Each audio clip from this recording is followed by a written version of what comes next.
with the volume of the object that's underwater. So how much of the fluid got displaced? Well, as much of the object as displaced it, right? I'm calling that the volume of the object underwater because, of course, it's not the whole volume. It's a subset of the volume, right? It's this subset. It's however much of the object went underwater has the same volume as the fluid that it displaced, right? You displace one for one. However much volume of the object you put underwater, that's how much fluid has to move and get away. Now over here, when you're completely submerged, these are one and the same. The volume of the object is the entire volume of fluid displaced. You have taken the object's entire volume and put it underneath. Okay? So there, those volumes are one and the same. How much volume of fluid got displaced? The entire object's worth. Over here, though, this is, of course, less than the entire volume. And in fact, this right-hand side, or sorry, this left-hand side, is a very useful fraction. It's the fraction of the object's volume that is underwater. It's the volume underwater over the total. And then I'm done. This equation right here is a very useful equation, and I should mention it is not on the equation sheet, so if you want to use it, you should know how to show it. It's just a few substitutions of Archimedes' principle and mass is density times volume, and then that's kind of more or less it. It's a very useful equation. What's on the left-hand side, this is the fraction of the object's volume that is underwater, or under the waterline. The quantity on the right-hand side also gets a name. You may or may not have heard of this from chemistry. It's called the specific gravity of an object. Okay? So the specific gravity of the object. You guys talk about this in Gen Chem? Has anyone ever heard of this? Oh, okay. Well, anyway. It's called specific gravity, which I always think is a bit of an odd title for this thing. It's a ratio. It's unitless. It's the ratio of the object to the density of a fluid. Usually the reference fluid is understood to be water. If someone tells you the specific gravity with respect to oil or some other fluid, they should probably tell you what they're using as a reference fluid. Otherwise, you should assume it's water. Okay? So the whole design of the specific gravity of an object is to tell you what fraction of it would be submerged. Okay? That is the whole purpose of that quantity, is to give you an idea, is if you have this object, how much of it is going to be submerged when you place it into a container filled with water. Let's take it out for a spin. For instance, let's say we had an object of density, I don't know, 750 kilograms per meter cubed. So some hypothetical object, which I just made up, it has this number.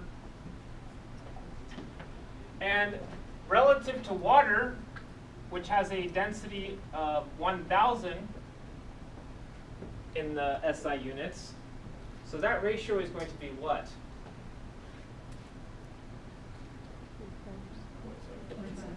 3/4 or 0.75. So 3/4 or 75%. So this object, whatever that has this density, is going to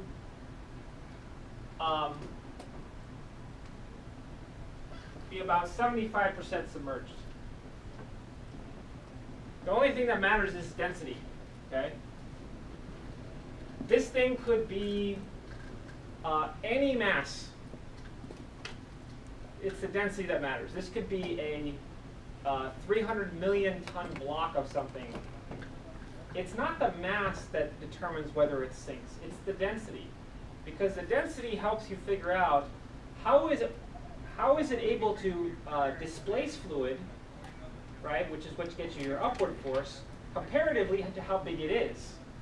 So this thing, because it's 75% of the density of water, this water here already has as much weight as the entire object does. So this thing has to go down 75% down into the fluid before its weight is canceled off by the weight of the fluid that it displaces.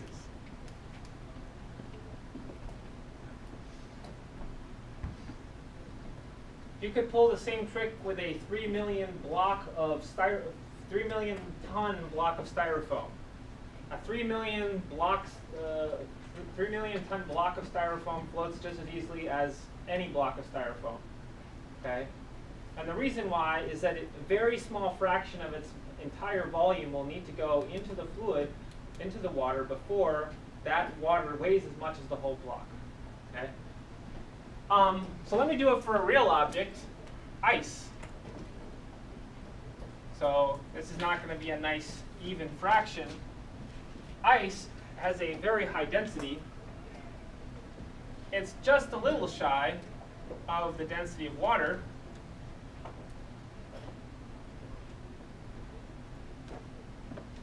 And so this ratio is going to be 0.917, or 91.7%.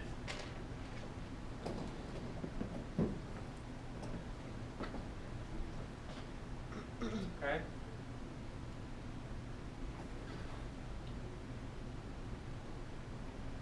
So that means that if you throw ice of any size, an ice block of any size into water, it will float, but, so we draw it here.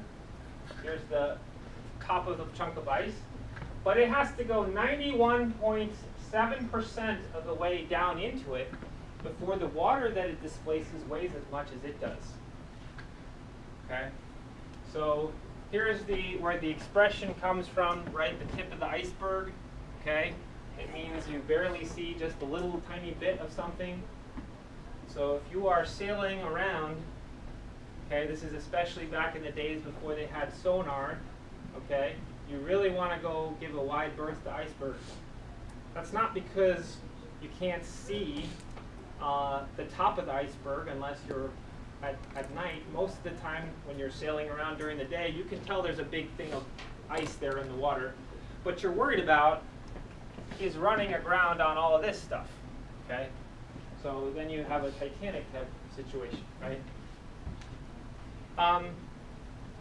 So the reason, of course, you have to dip down that far is because the densities are so similar, and that means that in order to get enough lifting force for this, you have to displace almost that same amount of water. I guess I should mention to you, just in full disclosure, if we're talking about seawater, it has salt in it too, right? So it has salt dissolved in it, it's more dense. So if we increase the density here, what would that do to this fraction? Decrease it, right? So it wouldn't quite be 92%, it would be lower than that. This is when people go to the Dead Sea, right, which is fun because it's a huge salt content, and they feel like they're floating way more out of the water than they do in a freshwater lake or even a normal ocean. Okay? So you can play around with the density of the fluid you're in, and if you increase the density of the fluid you're in, you'll decrease the amount of fraction that's submerged. Okay? So, of course, in the extreme, you could put not ice in the water, but water into water. And of course, if water goes into water, what is this ratio? 1, which means this ratio is 1. So you probably, if you pour water into water, it doesn't stick out, right? It just goes fully in, 100% submerged. Okay? So then you might wonder, it seems like this ratio caps out at 1. How can you have more of the object underneath than you have of the object? This is where we get into what I call the super displacers. It's possible to displace far more water in volume than you have yourself. What might this device be called? So a contraption that allows you to displace more water than just your own size. They're called boats. Okay? So a boat is something where you are able to displace far more volume than you have on your own, right? So that's why you can have, say, a steel ship float, okay? Because it's not just a big block of steel. Everything we've been really talking about is assuming that we have a uniform density, and we can just peg that the density is this or the density is that. Well, a steel ship is not just a big block of steel, it's steel and a bunch of air, right? So it's able to displace massive quantities of water and able to float you and the whole ship besides that, because all of this is getting displaced. That's, of course, unless you breach a hole in it, and then you're not going to displace any more volume than just the steel itself, and you are going to sink, right? So that's where boats come in. They're simply what I call super displacers. They allow you to displace far more volume than just what you yourself could displace with your own volume, okay? So it is possible that this fraction exceeds 1, okay? In that case, rather than using this formula, which is really kind of just designed for uniform density objects, I would just go back to the fundamentals and just say, why is it floating? It's floating because however much it weighs, it's able to displace fluid of that weight. So if you see one of these gigantic cruise liners, and you think about how much that thing must weigh, think about it, how much of that must be underwater, because the amount of water it's displacing weighs as much as the whole thing does. That's how it's staying afloat. Okay, and I guess just in closing, one of the things that you did, or will do, I don't know, have you guys done the buoyancy lab yet? Okay, so that lab, you had another thing where you had an object. It was usually some metal block. That metal block would sink if you let it, because the weight of it is more than the buoyant force. But then you kept it from sinking by an extra force, which was from a rope or something like that.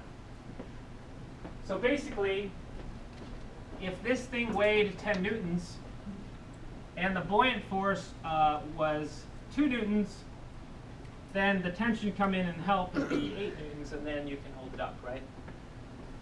Now you had the other end of that string tied to a scale, and so that scale was measuring in what we call parent weight. So this is a parent weight. The other end of it was tied to something which was basically measuring the tension of the string. So what you did, I believe, was you weighed it once in air, you got your 10 newtons or whatever. You weighed it once when it was underwater, you got 8. And then, of course, you can infer that the buoyant force on it is 2 newtons, right? You subtract the 2 and you get, okay, well, the water must be supporting 2 newtons because I'm getting 2 newtons less when I'm weighing it underwater than when I weighed it in air. Now, what is that useful for? Well, once you have the buoyant force, that's the density of the fluid times volume of the fluid. That's the mass times g. So that's just Archimedes' principle.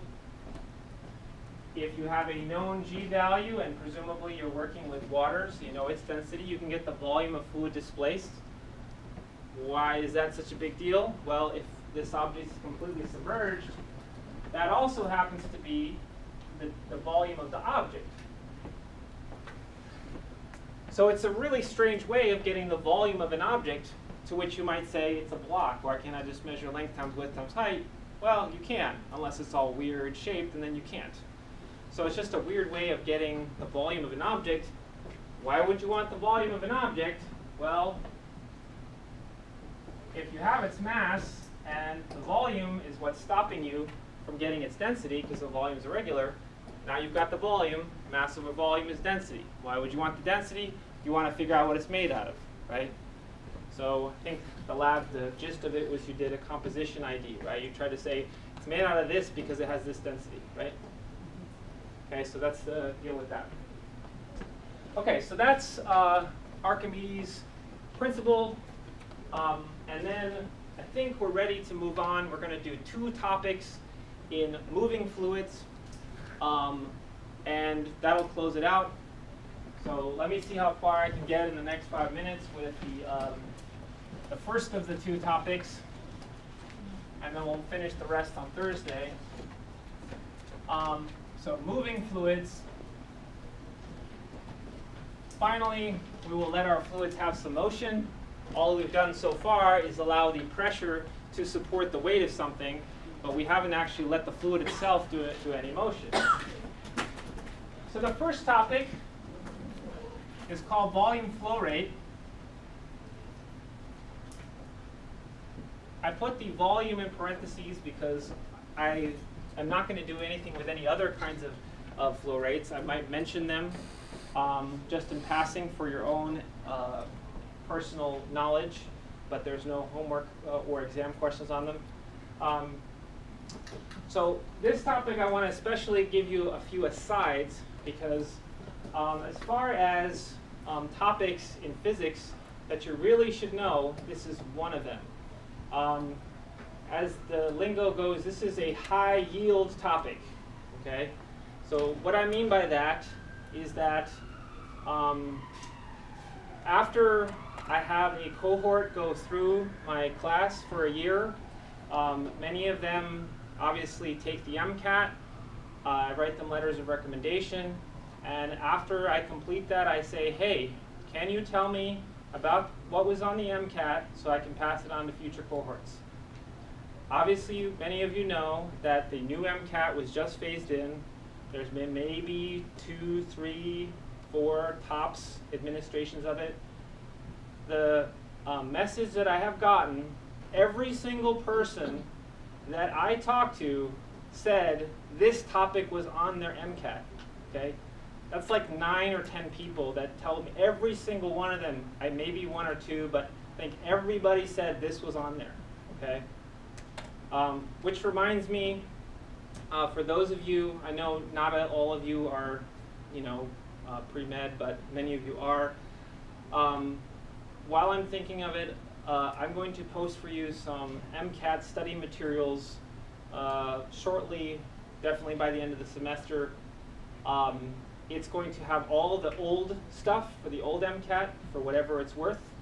And then I'm going to give you this information I got from students on the new MCAT, like what's on it, what was their take on all aspects of it, okay? I'm doing this because even though you have a full semester left to go, there may be a few of you that don't need Physics 2, so I want to get it in your hands.